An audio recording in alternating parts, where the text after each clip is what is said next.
Muitíssimo obrigada, senhor senador Girão. Cumprimento Vossa Excelência e, na pessoa de Vossa Excelência, todos os senadores que participam deste debate presencialmente à distância. Cumprimento também todos os debatedores aqui presentes e à distância, na pessoa da deputada federal Bia Kicis, que está aqui ao meu lado. Cumprimento todos os participantes presenciais e à distância, na pessoa da senhora Márcia, que nos brinda com sua presença, sua lucidez, né? Pude conhecer a senhora Márcia junto com o senador Girão em São Paulo e tive e tenho a convicção, senador, que o nome do senhor estará na nossa história por muitos anos, né? Que é só um começo. Tenho essa convicção porque Vossa Excelência defende os valores que precisam ser defendidos no nosso país e no mundo de hoje. Pois bem, eu selecionei 17 pontos para levantar. Obviamente, será impossível detalhar desses 17 pontos, mas eu creio que sejam importantes para a reflexão.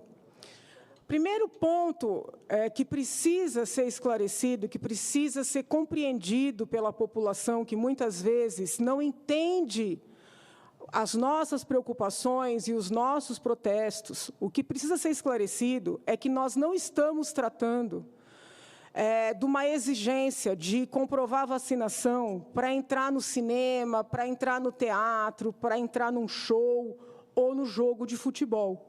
Não é disso que nós estamos falando. Esse momento já foi ultrapassado há muito tempo. Nós estamos falando da privação de direitos fundamentais, mediante a exigência de vacinação. Então, no Brasil, já estão acontecendo, no âmbito privado, demissões com justa causa. Sempre que eu debato com os meus colegas deputados, defensores da liberdade, do liberalismo, da iniciativa privada, eles insistem que o empregador tem direito de demitir. Tem direito de demitir, mas existe uma legislação vigente que prevê uma série de direitos de indenizações. Pois bem, esses direitos todos estão sendo cassados, porque as pessoas estão sendo demitidas com justa causa. E qualquer iniciante no estudo do direito trabalhista sabe que as situações que permitem a justa causa, elas são taxativas. Elas têm que estar previstas de maneira clara e objetiva na legislação. Não é uma portaria, não é uma resolução, não é uma decisão, ainda que do Supremo Tribunal Federal, que vai estabelecer uma justa causa. Funcionários públicos, municipais e estaduais, de vários estados da federação, mas em especial no estado de São Paulo, estão sendo submetidos a sindicâncias, a processos administrativos, estão sendo impedidos de entrar nas suas repartições, não podem assinar o seu ponto de trabalho e muitos já estão com os salários cortados. Salários cortados. Qualquer estudante de direito iniciante no direito administrativo sabe que o direito administrativo sancionador, ele requer taxatividade. Hoje, inclusive, no mundo inteiro, os estudos sobre direito penal e direito administrativo são feitos de maneira correlata. Os princípios que informam o direito penal, como o princípio da legalidade, da anterioridade, da taxatividade, também informam o direito administrativo, porque se sabe que ele é sancionador. Não existe em nenhuma lei a previsão de que um funcionário público pode ser obstado de ingressar no seu ambiente de trabalho, pode sofrer sindicância, pode sofrer processo administrativo. Nós estamos tendo processo e pena, senador, sem lei anterior que possibilite o que está acontecendo. Então, é uma afronta flagrante à Constituição Federal, que prevê, tanto para o processo criminal como para o processo administrativo, o contraditório, a ampla defesa, a legalidade. Como se não bastasse, todos os prefeitos, todos os governadores, todos os secretários municipais e estaduais acreditam que podem legislar de maneira isolada. Em São Paulo, há cidades em que os prefeitos baixaram normativas proibindo as pessoas de ingressarem em farmácias, senhor senador, e em supermercados. Cada prefeito baixou uma normativa diferente para disciplinar a atuação dos funcionários públicos. Eu recebo inúmeros e-mails, telefonemas, mensagens de funcionários públicos das mais diversas áreas que estão sendo humilhados no seu local de trabalho. Eu pergunto, onde essas penas estão previstas? Em que lei?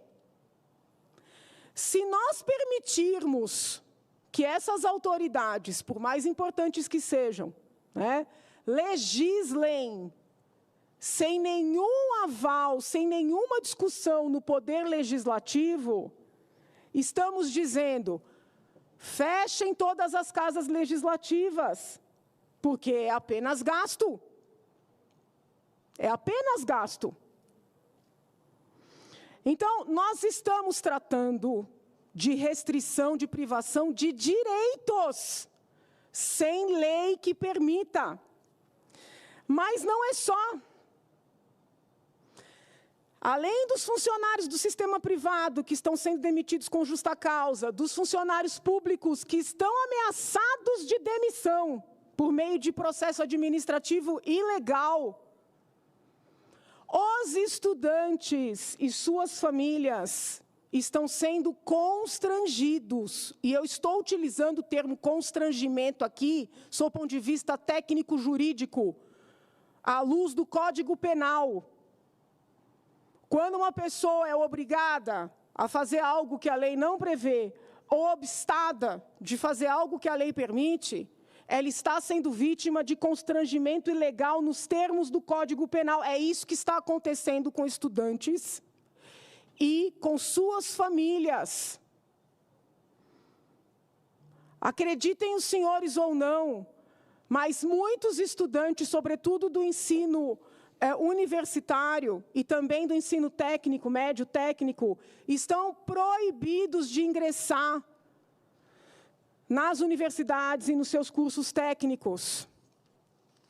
Quando falamos da escola primária, da minha época era o primário e o ginásio, agora é o primeiro fundamental, segundo fundamental. As crianças não estão sendo impedidas de entrar, os adolescentes, mas os seus pais estão recebendo cartinhas de ameaça, de serem denunciados ao Conselho Tutelar, ao Ministério Público. São cartas de ameaça que os pais estão recebendo, de intimidação, de imposição. Eu pergunto, em qual lei federal, estadual ou mesmo municipal está prevista esta possibilidade? Em nenhuma. Nas universidades públicas paulistas, e eu tenho notícia de que já está acontecendo em outros estados da federação, alunos estão sendo impedidos até de fazer a matrícula. Alunos aprovados no vestibular deste ano, vestibulares dificílimos, estão sendo impedidos de fazer a matrícula por uma exigência que não estava nem no edital, deputada. Eu estou avisando, o futuro próximo vai obrigar a indenizar essas pessoas, porque não tem legislação que permita esse abuso de poder, esse constrangimento ilegal. E vou além, senador. Alunos estão tendo créditos já cursados cancelados. Eu ouço o tempo inteiro dizerem que não podem retirar os penduricalhos dos salários milionários, porque é direito adquirido. Eu pergunto, um estudante que cursou um crédito, fez a prova, teve presença, ele pode ter um crédito cancelado porque não apresenta comprovação de vacinação? Onde é que está o direito adquirido? E quando eu me manifesto, eu tenho que ler os comentários nas minhas redes, mas a senhora não é médica. A senhora, mas eu sou professora de direito, eu sou advogada e eu vou lutar pela legalidade nesse país.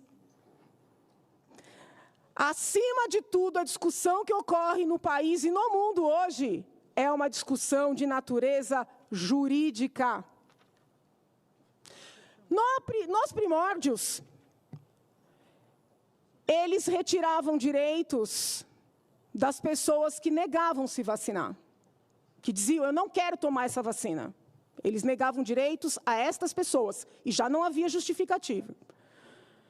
Entretanto, o movimento se intensificou de uma forma tal, senhor senador, que já há pessoas que tomaram as tais 2 doses, que no início eram mais do que suficientes, mas que estão sendo ameaçadas de demissão, estão sendo ameaçadas de PA, estão sendo ameaçadas de não poderem frequentar as aulas e os pais denunciados a autoridades, se não tomarem a 3ª dose. É muito grave, porque as pessoas não sabem nem a que elas estão obrigadas. Não se sabe até onde isso vai. No estado de São Paulo, a revelia do Ministério da Saúde, a revelia da OMS, a revelia de vários profissionais da saúde, o governador disse que vai aplicar a 4ª dose. Eu conheço pessoas que querem, e eu respeito. O problema é que o governador João Dória, eu digo isso para o Brasil, porque ele quer ser presidente. Não vai. O governador João Dória, ele não só disponibiliza a 4ª dose, ele obriga, mediante ameaça de sindicância, mediante ameaça de processo, mediante ameaça de tirar da escola, mediante ameaça de denunciar os pais. É muito sério o que está acontecendo. E por estarmos no ano eleitoral, eu preciso fazer um alerta. Haja vista que as pessoas mais à direita são aquelas identificadas com as que questionam a vacinação, seja a vacinação em si, seja a 3ª dose, seja a 4ª dose. Estamos vivenciando também um movimento político, porque os poucos professores de direita que há nas universidades estão sendo afastados com argumento sanitário. Os poucos alunos de direita que há nas universidades, e eu sei, porque eu sou filha da USP, os poucos alunos de direita que há nas universidades estão sendo afastados. É estratégico. É tão estratégico como querer suspender o Telegram em ano eleitoral, utilizando argumentos jurídicos da maior sofisticação, que caberiam desde a criação do Telegram. Porque tudo isso que está incomodando as autoridades que agora querem suspender o Telegram, sempre aconteceu. Eu mesma já fiz pesadas críticas aos abusos nas mídias sociais, pedofilia, negociação de pessoas, drogas. Nunca essas autoridades quiseram suspender o Telegram. Neste ano querem. Então é imperioso compreender que a discussão é de saúde, sim. É jurídica, primordialmente. Mas ela também é política. Ela também é política. Na manhã de hoje, eu estava no avião quando vi a notícia de que 1.500 policiais no estado de São Paulo serão investigados por não quererem se vacinar. Mas tinha um detalhe na notícia que muita gente não percebeu. Os médicos que deram os atestados para que esses profissionais não se vacinem, os médicos também serão investigados. Ou seja, é perseguição, é policiamento. E como eu acompanho na ponta, eu não sou, nunca serei uma pessoa de gabinete, eu acompanho na ponta, eu sei que já há muito tempo, os funcionários públicos que tentam entregar o atestado médico e o laudo médico não conseguem fazer o documento ser recebido. Não é atestado falso, são pessoas alérgicas, são pessoas que têm síndromes autoimunes, são pessoas que são desaconselhadas a se vacinarem, porque é um produto, não estou aqui falando contra a vacina. A minha família está praticamente toda vacinada, mas é um produto novo, é um produto que não se sabe como reagirá no médio e no longo prazo. Não existe legitimidade jurídica do Estado para impor essa vacinação a quem quer que seja. E eles não recebem os atestados. Para muitos professores do Estado de São Paulo, eles dizem que o sistema está com problema. Mas enquanto o sistema está com problema, a pessoa não pode comparecer, não pode assinar o ponto, a pessoa fica com falta e pode ser demitida por abandono de cargo. Eu vou dizer aos senhores, eu dei muitos anos aula de bioética, mas a minha cadeira na USP é de direito penal. Muitos são os debates, e eu sei que mesmo nessa casa, sobre as penas alternativas à pena privativa de liberdade. As penas que estão aplicando aos não vacinados neste país são mais graves do que as penas alternativas que aplicam aos criminosos. Eu desconheço um caso criminal em que a pena alternativa tenha sido demitir, salvo se o crime tem a ver com a função. Eu desconheço um caso criminal cuja pena seja perder a guarda de filhos, como já tem magistrado dizendo que vai decretar. Até estuprador de criança dentro da família, é difícil a gente tirar a guarda. Então, é disso que nós estamos falando de direito. Quando eu levantei isso tudo na tribuna da Assembleia, primeiramente para criticar a decisão do Tribunal de Justiça do Estado de São Paulo, faço isso aqui com todo respeito, mas faço, de não permitir seus funcionários ingressarem, de não permitir advogados ingressarem, não permitir partes ingressarem. Quando eu subi na tribuna para criticar, 2 dias depois chegou um arrazoado na Assembleia, 20 páginas, presidente do TJ, combatendo cada um dos meus argumentos. A argumentação central do TJ foi de que o Supremo Tribunal Federal disse que a vacinação contra a Covid seria obrigatória. Mas quem lê a decisão do Supremo vai perceber que lá está escrito que não pode haver vacinação forçada. Uma primeira explicação do que é vacinação forçada é pegar o indivíduo e aplicar a vacina nele à força, né? É isso. Mas eu pergunto, não é também vacinação forçada dizer que vai tirar o cargo de uma pessoa concursada, que nunca teve uma falta na sua carreira? Não é vacinação forçada olhar para um estudante da USP, da Unesp, da Unicamp, dizer que depois de tudo que ele passou para ingressar, nessas universidades, ele vai perder a vaga? Isso não é vacinação forçada? Não é vacinação forçada uma escola mandar uma cartinha para um pai, para uma mãe, dizer que se não vacinar a criança, vai denunciar para ele perder a guarda? Nós estamos num estado de não direito tal que um promotor de justiça se entendeu competente para mandar carta para as escolas dando ordem. Não teve votação, não teve discussão, não teve processo. Não é que o promotor promoveu uma ação para o judiciário dar uma determinação. O promotor decidiu, escreveu um ofício. Em que lei que ele está autorizado a fazer isso? Eu pergunto, em qual lei um único promotor, ou mesmo um ministro do Supremo, sem processo, sem pedido, está autorizado a fazer isso?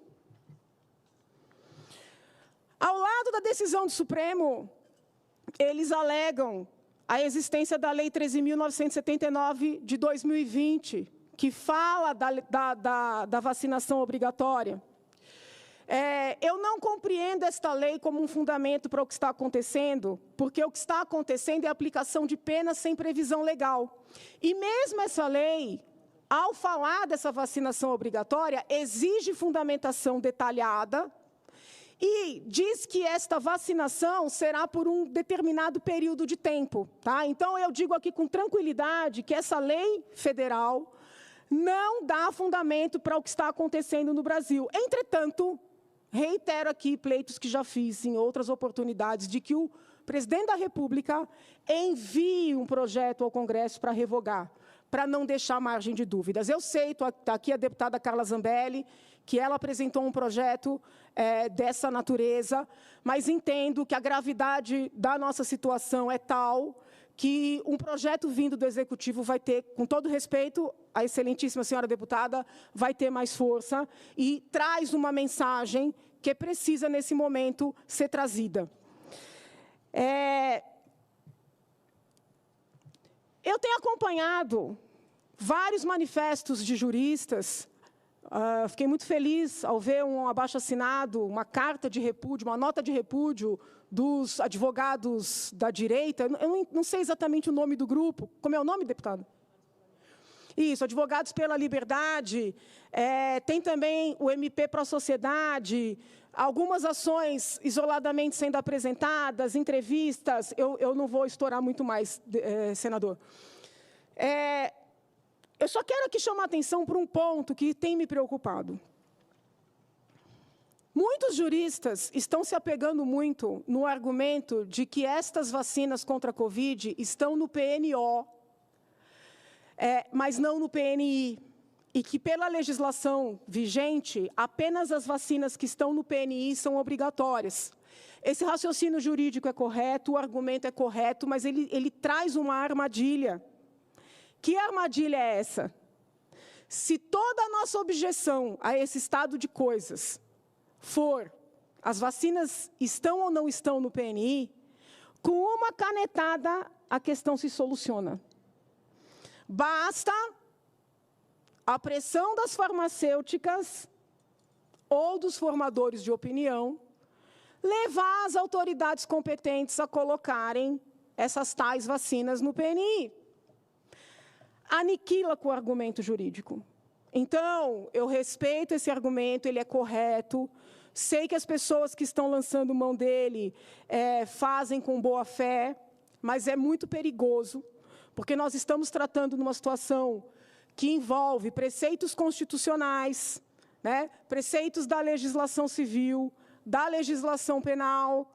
Então, nós não podemos estabelecer essa discussão no âmbito meramente administrativo. Nós temos uma legislação bastante consistente no país que proíbe a discriminação. Ela começou, é uma lei de 89, ela começou como uma lei que proíbe o racismo.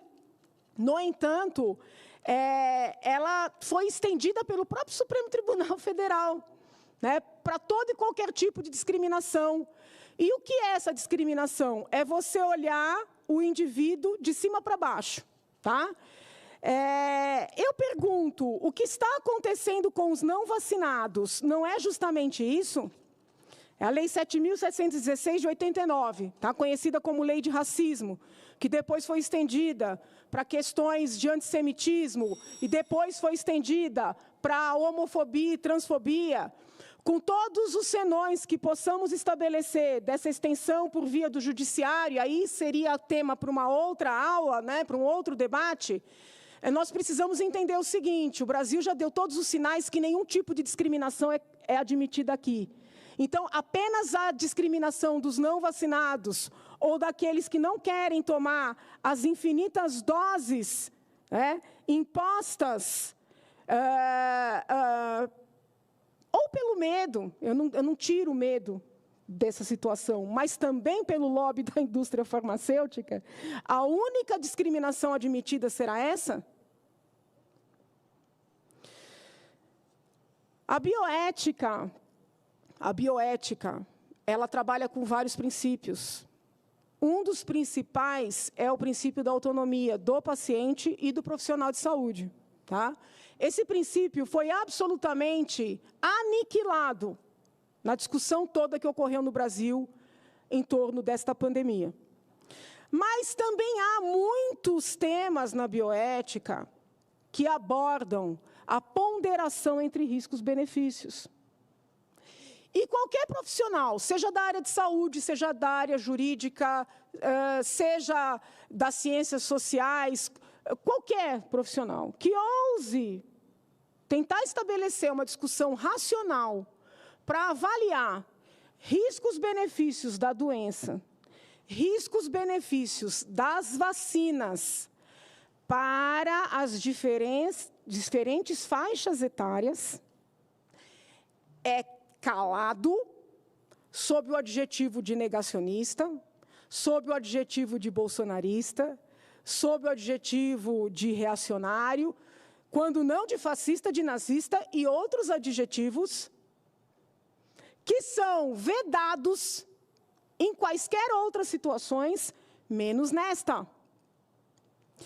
Então, a nossa discussão não pode ficar pautada no individual e o coletivo. O individual e o coletivo. Porque qualquer república, qualquer democracia, para defender o coletivo, precisa zelar pelo individual. Nós não podemos permitir o massacre das individualidades. E nós não podemos permitir ficar inviabilizados de debater com seriedade, com transparência, até que ponto essas exigências e imposições efetivamente favorecem o coletivo. Eu vou fechar dizendo o seguinte: a irracionalidade é tal que, quando nós pegamos postagens, manchetes do início da vacinação para tentar debater o que foi que aconteceu, nós somos imediatamente calados. E, intrigantemente, as indústrias de checagem, em 24 horas, checam tudo para dizer que nós estamos pulverizando fake news. Eu deixo aqui algumas indagações. No início eram 2 doses, agora são 3, já falo em 4. No início tínhamos que vacinar 70% da população, já vacinamos, agora já são mais de 100. No início, a Coronavac era maravilhosa, comprovada. Agora, a Coronavac, ela tem eficácia se tiver uma terceira, uma quarta dose da Pfizer. No início, as crianças não eram acometidas por essa doença. Tanto que, quando eu propus que crianças tivessem prioridade nos hospitais, nos respiradores, eu fui massacrada. A senhora está contra os idosos é que são acometidos, as crianças e os adolescentes não são acometidos, eles não têm que ser prioridade. Agora, os hospitais estão cheios de crianças, as crianças estão morrendo. Eu tenho que ler nas minhas redes, assassina de crianças, assassina de crianças. Quando é que essas pessoas vão sentar para debater de verdade? Quando a imprensa vai chamar as indústrias farmacêuticas para perguntar estes pontos, para esclarecer, quantas doses vocês vão querer vender? Quantos já ganharam? E por que nos outros países, quando existe um caso de possível evento adverso, a cobertura é transparente, e aqui são as indústrias de checagem, as empresas de checagem, os blogs, os sites, que vão correr para, em menos de 24 horas, dizer que a vacina não tem nada a ver com o que aconteceu e que todo mundo que falou que tinha é mentiroso, sem ouvir sequer as famílias das pessoas de alguma maneira impactadas. Então, quero deixar muito claro, finalizo essa breve, não tão breve intervenção, se possível vou voltar a falar depois dos colegas, mas eu quero deixar muito claro. Jamais neguei a doença, jamais neguei a seriedade da doença. 15 segundos. Jamais desmereci as vacinas, mas eu exijo, como sempre exigi no meu país e seguirei exigindo, uma discussão profunda e transparente. Muito obrigada, senhor senador, e a todos os demais.